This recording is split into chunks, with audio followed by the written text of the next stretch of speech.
እያልን ከንፈራችን እናማጥጣለን። ብትሞት ግን ሁሉም ሰው ዘመዳ ዘመድ የተባለ ተገልብጦ ይመጥታ ከፎቅ ላይ ራሷን ባለወረወረች።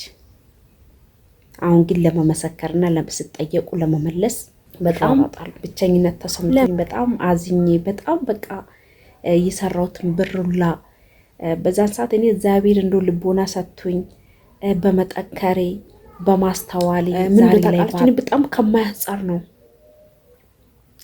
እኔ እንትን ማለት አልፈልግም፣ ማልቀስ አልፈልግም። ይሄንን ሰላም ሰላም፣ ውድ የተከበራችሁ የቻናል ቤተሰቦች እንዴት ናችሁ? ሰላም ናችሁ ወይ? አላችሁ ወይ? እኔ ያለሁኝ ክብሩ ይስፋ።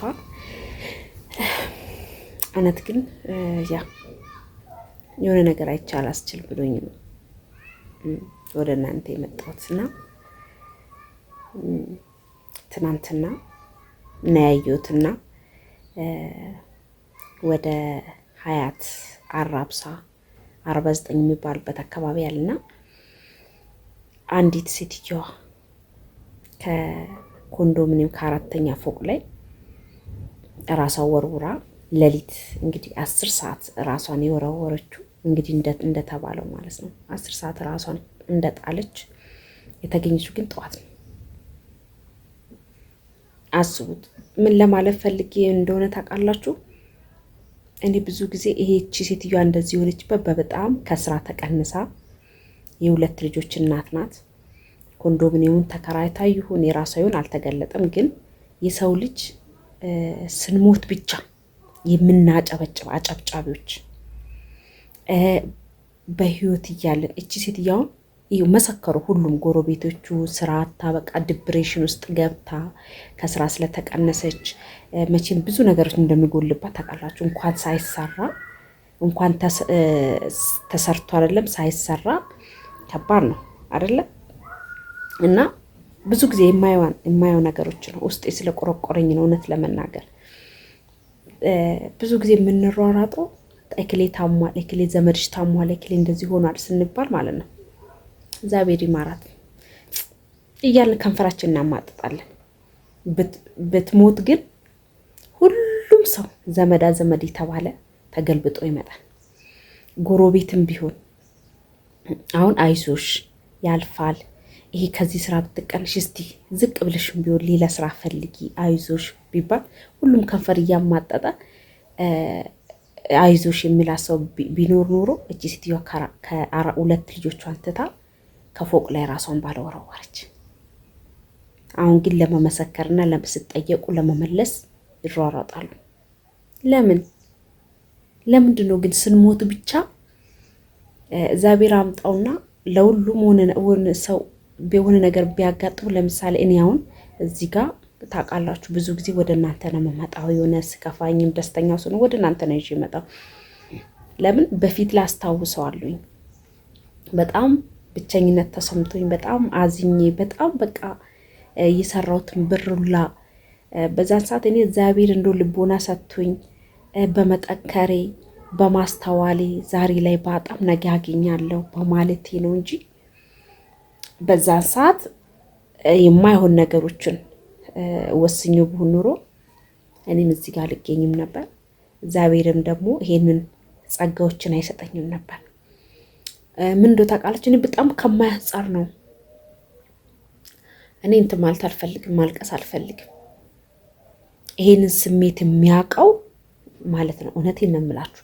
ይሄንን ስሜት የሚያውቀው በጣም ተበድሎ በጣም ተከፍቶ ዓለም ሁሉ ተገለባብጣበት እንትን የሆነ ነው። እሷ ብቻ አይደለችም፣ ብዙ ሰዎች የሚሞቱ አውቃለሁኝ።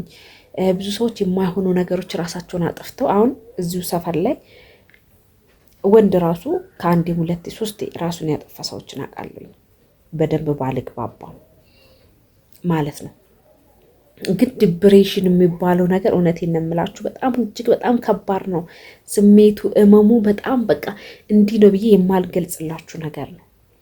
እና እቺ ሴትዮዋ ብቻዋን ባትሆን አሁን እርግጠኛ ላይ ለመቅበር ሁሉም እያለ ኬትም አዝማድ ከሩቅ መቼም ያለ ዘመድ ያለ እናት ያለ አባት አልተፈጠረችም እቺ ሴትዮዋ አይደለ?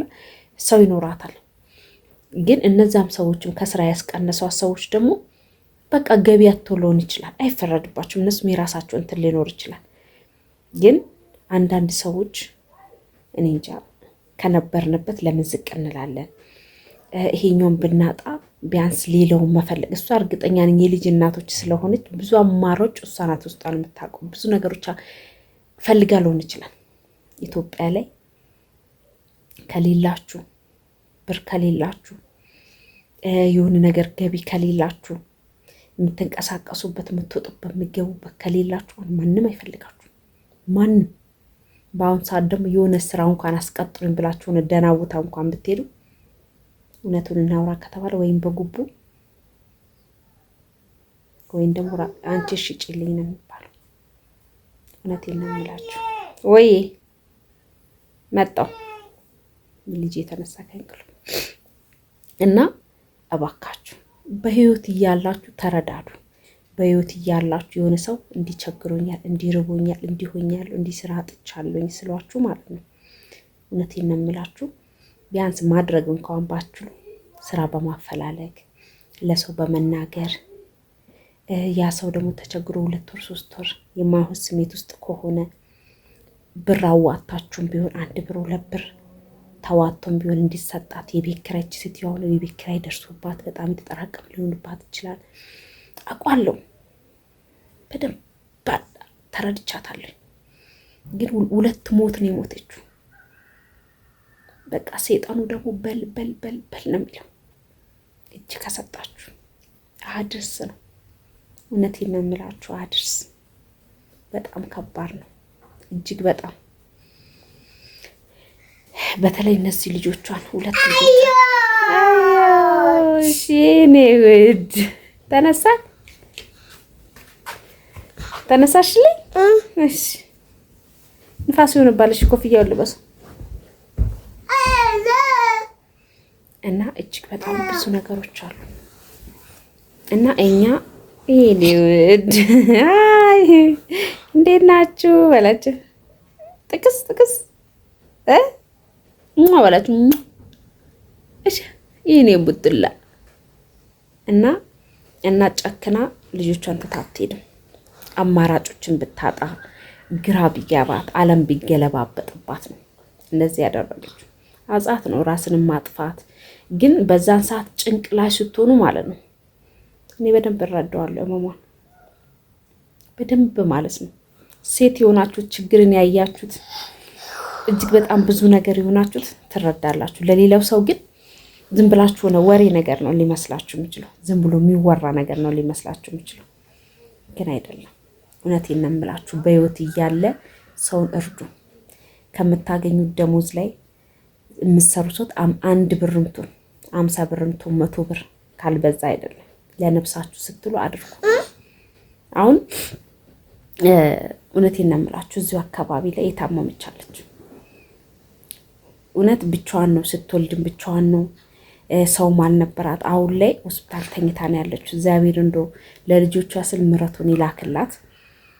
በቃ በአሁን ሰዓት የሰው ደም ነው እየተሰጣት ያለው ለመኖር ስትል ለልጆቿ። ልጇ ደግሞ ገና ራስ ነው፣ ደረቅ ጦቷን ነው የሚጎትተው። እዛውም ደግሞ እነሱም ደግሞ እዛው ታመውባት ነው ያሉት።